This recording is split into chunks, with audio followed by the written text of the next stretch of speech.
बुंदेलखंड। आज हमारे जो बीजेपी के सहयोगी हैं छत्री लोग प्रदीप गुप्ता, आज आपके उनके हूबहू आपकी बात कराते हैं।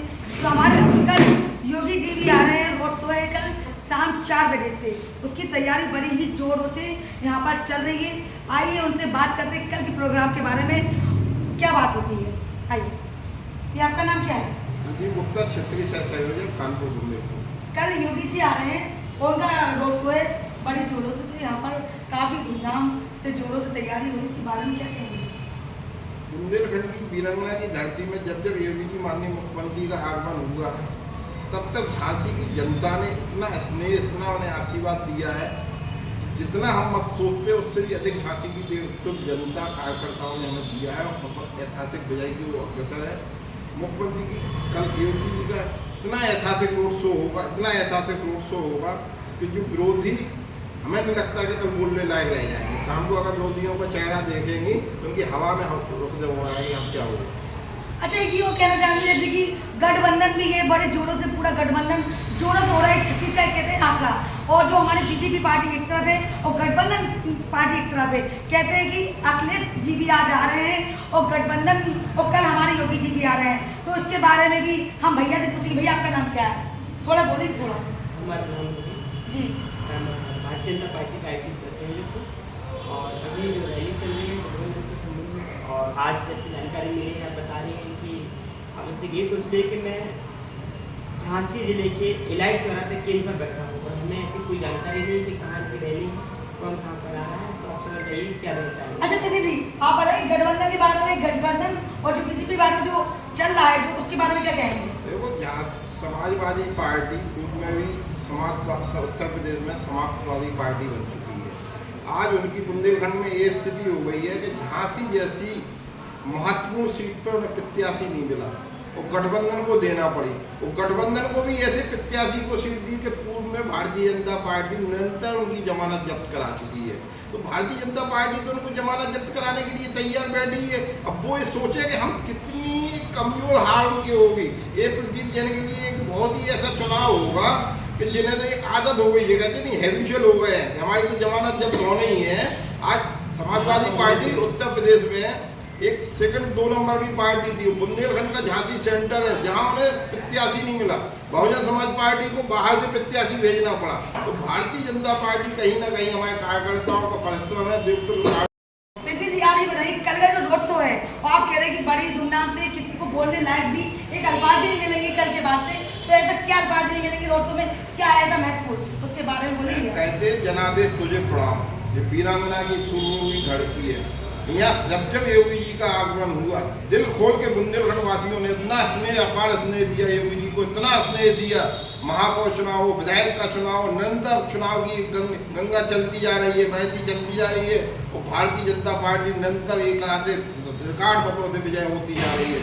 समाजवादी पार्टी हो, बहुजन समाजवादी पार्टी हो, कांग्रेस पार्टी हो, इनके पास प्रत्याशी नहीं मिलते हैं, उनके पास कोई योजना नहीं है, कोई जनता ने पूरी तरह से नकार चुकी है। अच्छा, बहुजन समाज जो पार्टी है उनका कोई गठबंधन नहीं है, वो तो अलग से मतलब अलग से प्रत्याशी में बाहर से खड़े हुए, उनके बारे में ये जीत उनकी हासिल होगी।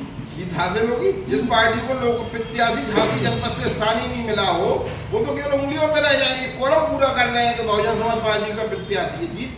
जीत के तो सपने भी नहीं है उनके, तो दूर दूर तक कहीं कुछ नहीं है। झांसी को क्या संदेश देंगे आप? झांसी को हम यही कहेंगे, भारतीय जनता पार्टी ने झांसी को गोद ले रखा है। झांसी में विकास की जो गंगा बह रही है, बीड़ा आज जो नोएडा की तर्ज पे झांसी में 5,000 करोड़ रुपए से योजना प्रारंभ हुई और लगभग उसमें 5 लाख करोड़ से ऊपर तक के डेवलपमेंट होंगे।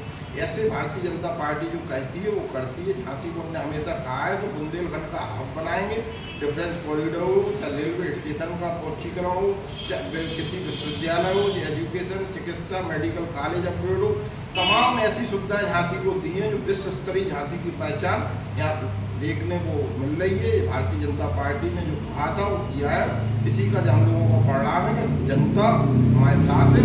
हमेशा पूर्व में भी वोट दिया है, आज भी वोट दे रही है।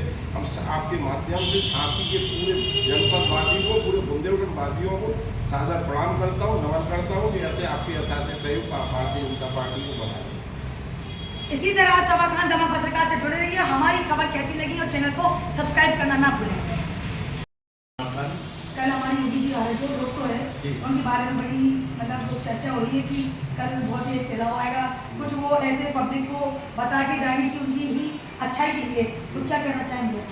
देखिए, हम लोगों के लिए बड़ी खुशी की बात है और खासकर झांसी ललितपुर लोकसभा क्षेत्र के जितने भी कार्यकर्ता हैं और यहाँ का जो आम जनमानस है, कहीं ना कहीं योगी के प्रति उनके मन में बहुत अच्छी भावना है। जिस तरीके से योगी जी ने उत्तर प्रदेश में शासन चलाया है, चोर गुंडे माफिया भूमाफिया और अपराधियों और भ्रष्टाचारियों के खिलाफ जिस तरीके से उन्होंने अपनी सरकार चलाई है, उनके खिलाफ कार्रवाई की है, जिस तरीके से नारी शक्ति आज हमारी खुलेआम दिन में शाम को रात को निडर होकर जिस तरीके से हमारे व्यापारी बिना भय के अपना व्यापार कर रहे हैं, ऐसी स्थितियों में मुझे लगता है कि आज वो ही योगी जी हमारे जब झांसी में रोड शो करेंगे तो इसके लिए आम जनमानस भी पल के फावड़े बिछाकर उनके स्वागत के लिए तैयार है और बड़ा ही उत्साह है। अभी मैं मार्केट में घूम के आया हूँ, पूरे रूट का निरीक्षण करके आया हूँ।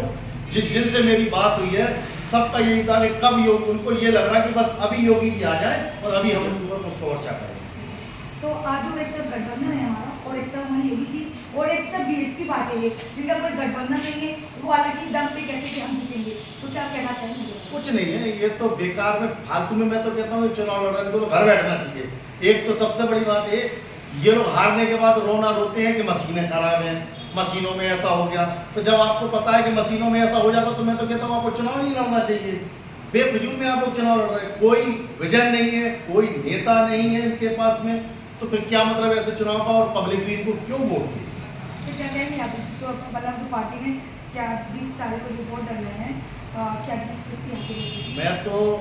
मैं जीत हासिल तो सीधा सीधा है, जब आज योगी जी को लोग इतना पसंद कर रहे हैं तो निश्चित ही योगी जी जिन अनुराग शर्मा जी के लिए यहाँ अपील करने आ रहे हैं, जिनके समर्थन में रोड शो करने आ रहे हैं, निश्चित ही वही जीतेंगे।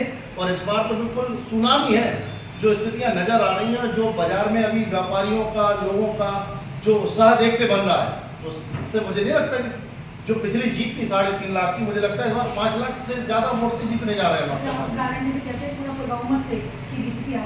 इसमें कोई शक ही नहीं है।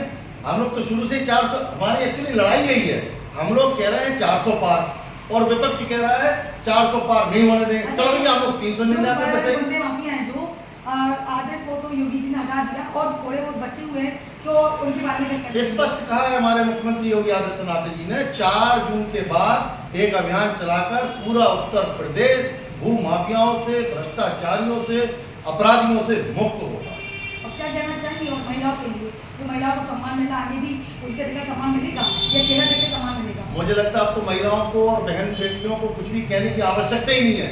योगी जी ने किस तरीके से काम को अंजाम दिया है, हमारे देश के प्रधानमंत्री आदरणीय नरेंद्र मोदी जी ने जो योजनाएं मातृशक्ति के लिए आज चलाई हैं, उनसे कुछ कहने की आवश्यकता। इतना आदमी समझदार है, आजकल अवेयर है, मोबाइल देखता है। हिंदू मुस्लिम का भेदभाव चल रहा है कि मुसलमान का ऐसा हो रहा, क्या वो भेदभाव चुनाव के बाद नजर आएंगे? कोई भेदभाव नहीं है, ये भेदभाव फैलाने वाले विपक्षी लोग हैं। और इसकी शुरुआत मैं बता दूं आपको, इन्होंने सन 47 में की, देश का धर्म के नाम पर बंटवारा है।